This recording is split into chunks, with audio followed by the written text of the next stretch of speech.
there, this is Amanda Pilz doing lab number 1 for General Chemistry 1. Today's date is August 15th, 2004.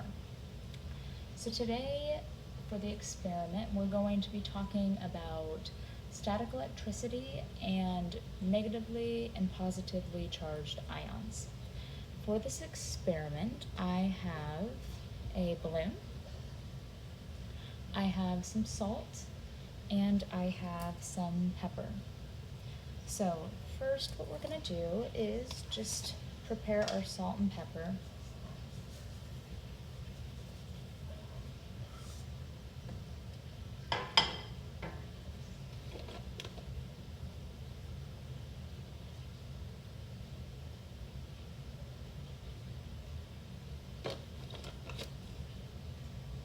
So on this plate here, I have quite a bit of salt and just a little bit of pepper. I'm going to stir it up a little bit just to get it mixed up.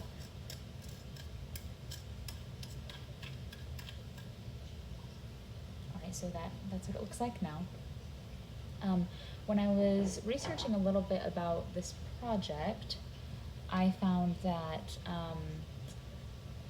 pepper actually weighs less than salt. Salt is quite a bit denser than pepper. So I thought that was pretty interesting and a good explanation for this project. You may have noticed that when objects are kind of rubbed together, like when you have socks on and you're walking on a carpet, or when you have a balloon and you rub it against your shirt or maybe your hair, some static happens as a result of those two things coming in contact with each other. If you've ever rubbed your socks on the carpet and been shocked, that's because of static electricity. Static electricity is created when two or more objects come into contact with each other and then separate. This creates a charge, specifically a negative charge. And the longer these two things are rubbing up on each other, the stronger the negative charge is. When you rub a balloon onto your hair, for example, you might notice that the balloon clings to your hair, or your hair starts to kind of become attracted to the balloon when you pull away. This is because the electrons on the surface of your hair are being transferred onto the balloon as you're rubbing it. And the more you rub it, the more electrons come off onto that balloon, creating this negative charge. Since electrons are kind of being taken away from the surface of your hair becomes positively charged, and therefore this positive charge and this negative charge become sort of attracted to each other. So let's test this. Let's put this in action. So what I'm going to do is I'm going to take this balloon and I'm going to kind of start to rub it on my hair a little bit and create somewhat of a negative charge. I don't know if you can see this, but it's already, you can kind of see my hair is sort of clinging to that negatively charged balloon. So I'm just going to rub it a little bit more on my hair and try to create more of a charge. And once that's all good and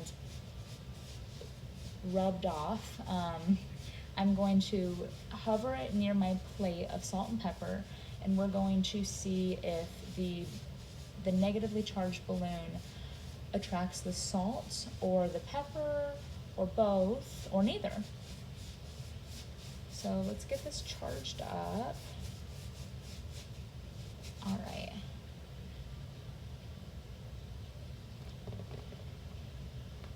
I'm just kind of not touching it on the plate. I'm just kind of hovering it there.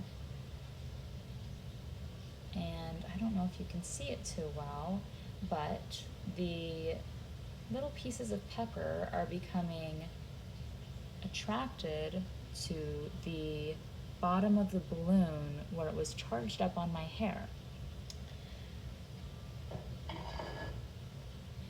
Something else that I found interesting, another good explanation for this outcome, is that pepper has quickly polarizing properties.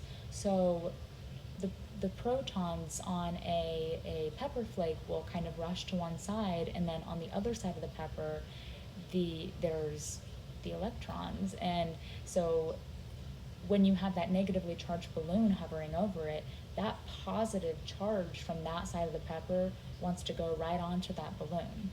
Alternatively, salt, being denser, has less capabilities for quick polarizing.